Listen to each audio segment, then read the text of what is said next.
Senator, I can attest to the fact that there were no classified or intelligence equities that were included in that chat group at any time. So, and I so the defer, attack sequencing and timing and weapons and targets you don't consider should have been classified? I defer to the classified? Secretary of Defense, the National Security Council on that question. With respect to the assertions and the allegations that there was strike packages or targeting information or things that relate to DOD, as I pointed out, the Secretary of Defense is the original classification authority for determining whether something's classified or not. And as I've understood from media reports, the Secretary of Defense has said the information was not classified.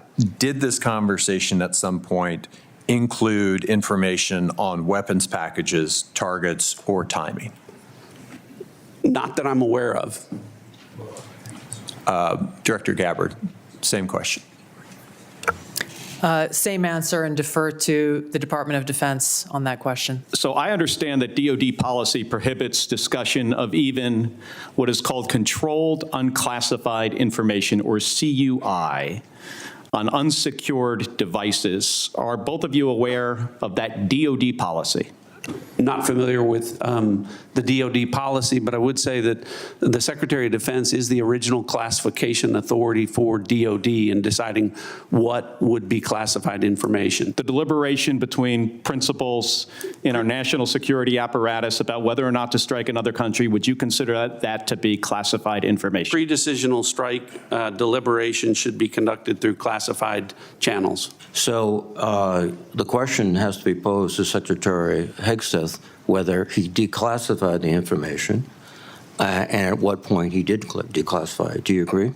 Yes, I defer questions to the Secretary of Defense. But as you've indicated previously, perhaps the Secretary of Defense was discussing classified information, and only he can be held accountable in terms of whether it was classified or declassified at the point when he spoke. Is that accurate? Well, I didn't say it that way. I said the Secretary of Defense is the original classification authority, and my understanding is that his comments are that any information that he shared was not classified. But you have no way to verify that. I don't. Sabrina, the president, though, is saying that everyone else was using Signal. We're all doing it. Why don't you, in some respects? Is that standard in the federal government for data like this? It is not. And when I was at the White House, when I was at the Pentagon, I didn't have Signal on my work phone. And so Signal is not a app that should be used by government officials. On our work phones, what we were doing, I mean, you have classified systems and you have unclassified systems.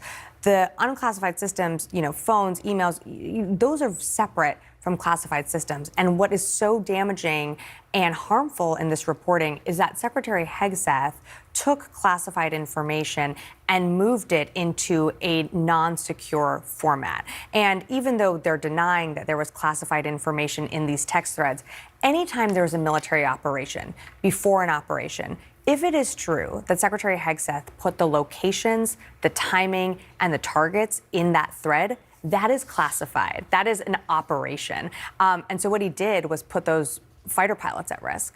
And that does warrant an investigation. Using Signal to discuss operations as sensitive as the strikes against the Houthis on a government or a personal phone? First, all I would say is the strikes against the Houthis that night were devastatingly effective. And I'm incredibly proud of the courage and skill of the troops. And they are ongoing and continue to be devastatingly effective. The last place I would want to be right now is a Houthi in Yemen who wants to disrupt freedom of navigation. So the skill and courage of our troops is on full display. It's a complete opposite approach from the fecklessness of the Biden administration. President Trump said peace through strength will be brought back. Freedom of navigation will return, and that's exactly what we're doing.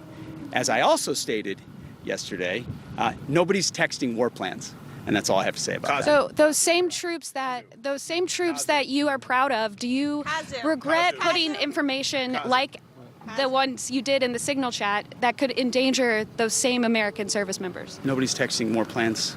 I know exactly what I'm doing, exactly what we're directing.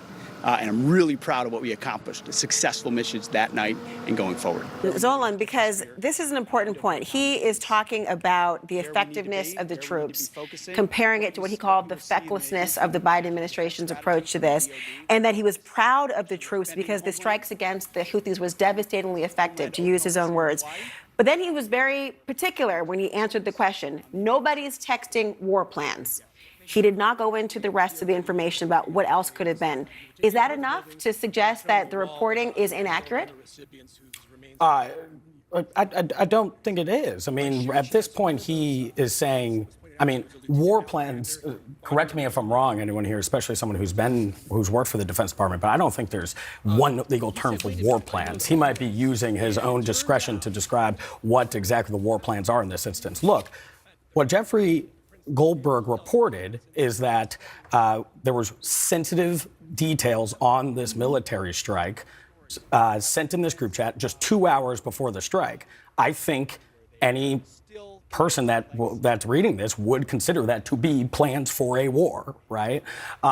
So he might be using his own discretion there, but at this point, you're right. We have not heard a specific answer and a detailed answer from the Secretary of Defense of why were you talking about this just in general on Signal? Obviously, what checks were in place to ensure who else was in this channel? Why not talk about this in the space that the government creates for these sensitive conversations as well? I don't think that answer will have this story go away. Is this a kind of odd arose by any other name? It's not a war plan I tweeted. It's not a war plan that I sent. Okay, maybe it was classified or sensitive information about location or strategy or anything else. Isn't that under the same umbrella and the point the same?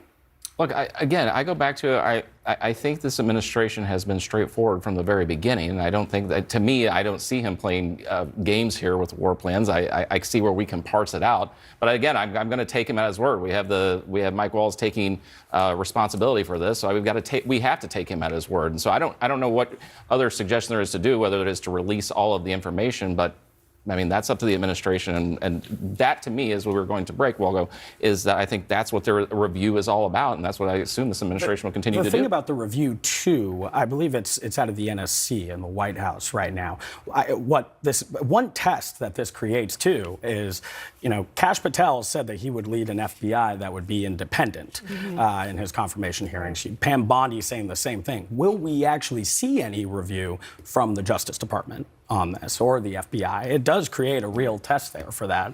And Donald Trump also fired all of the inspector generals, who are also the check on the agencies as well.